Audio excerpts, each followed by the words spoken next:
La lecture du jour, Shalom, dans Jean chapitre 18, versets 1 à 27. Et le thème, c'est lorsque les choses se sont gâtées, Yahusha a tenu bon, mais ses disciples l'ont abandonné. Et après avoir dit cela, Yahusha s'en alla avec ses talmidim de l'autre côté d'un ruisseau qui coule en hiver dans la vallée du Kidron.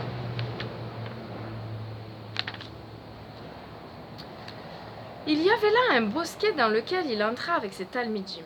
Or, Yuda, qui le trahissait, connaissait aussi l'endroit car Yahusha s'y était souvent réuni avec ses talmidim.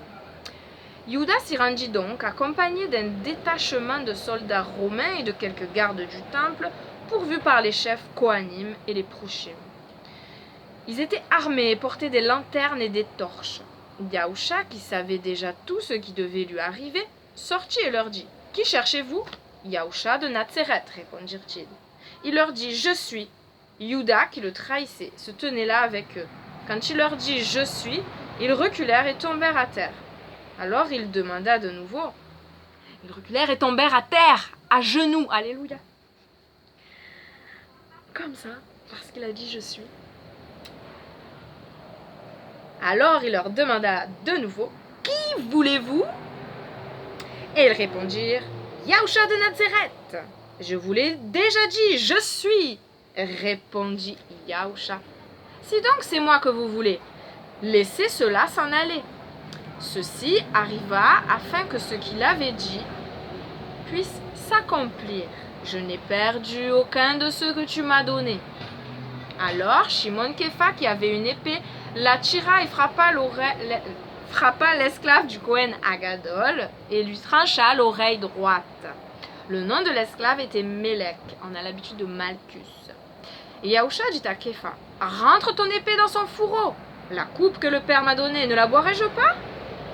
Alors le détachement de soldats romains et leurs capitaines, ainsi que les gardes du temple des Judéens, arrêtèrent Yahusha, le ligotèrent, et l'amenèrent d'abord chez Hanan, le beau-père de Caïapha, qui était Kohen Gadol en cette année fatidique. Or, c'était Caïapha qui avait donné ce conseil aux Judéens, qu'il serait judicieux qu'un seul homme meure pour le peuple. Shimon Kefa ainsi qu'un autre talmidim suivirent Yahusha. Le second talmid était connu du Kohen Agadol et il entra avec Yahusha dans la cour du Kohen Agadol. Mais Kefa resta dehors près de la porte. Alors l'autre talmid, celui qui était connu du Kohen Agadol, sortit pour parler à la femme qui gardait la porte et fit entrer Kefa.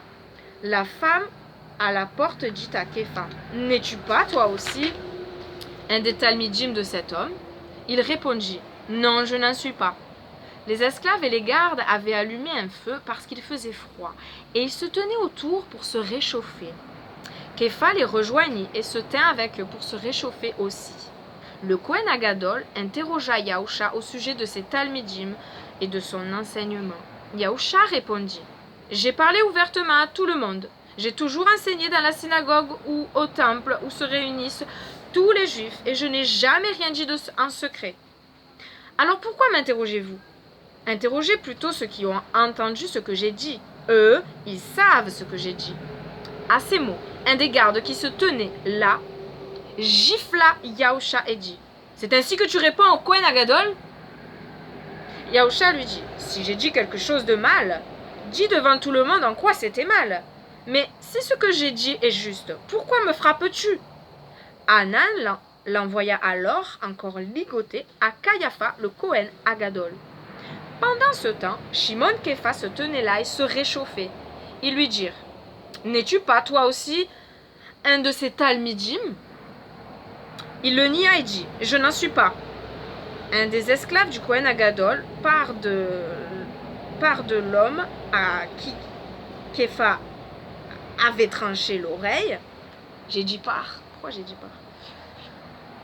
Un des esclaves du Kohen Agadol, parent de l'homme à qui Kefa avait tranché l'oreille, dit, « Ne t'ai-je pas vu avec lui dans le bosquet ?» Oh, le bosquet. Il n'y a pas marqué une traduction, le bosquet. Non, dans le bosquet. Dans le jardin, sûrement. Mais Kefa nia de nouveau, et à cet instant même, un coq chanta. C'était jusqu'au 27, donc c'est jusqu'à là. Je vois même pas le 27, il commence où? Je vois que 26. Bizarre ça. Du 26 on passe au 28.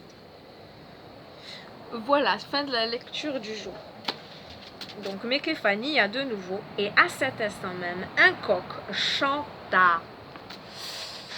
La question de méditation, c'est, il y en a plusieurs, il y en a deux. L'affirmation de ma foi en Yahusha représente-t-elle quelque chose d'important pour moi?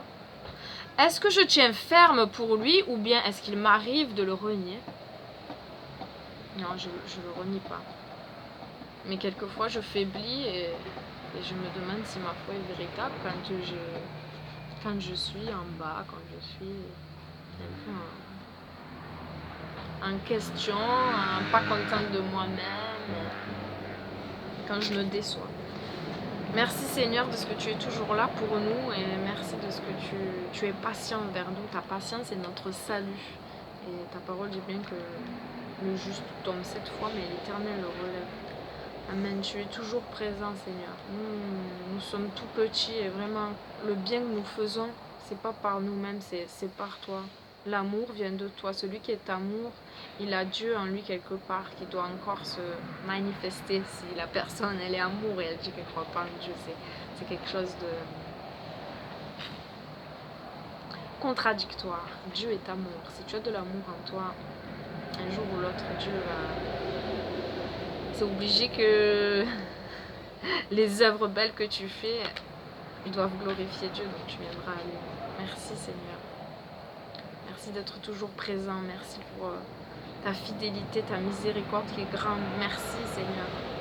Continue ton œuvre en chacun de nous et rends-la parfaite pour ce jour glorieux où tu reviendras. Attire encore des âmes à toi. Touche les cœurs Seigneur et utilise-nous. Utilise-nous, fais-nous grâce Seigneur. Nous sommes des instruments entre tes mains. Merci, merci. Que toute la gloire te revienne. Que vraiment nos vies soient l'odeur de Christ. Un bon parfum agréable. Tu es merveilleux, magnifique. Qui est comme toi? Personne. Oui, que ton règne vienne, Seigneur. Délivre-nous du mal, délivre-nous du mal. Amen.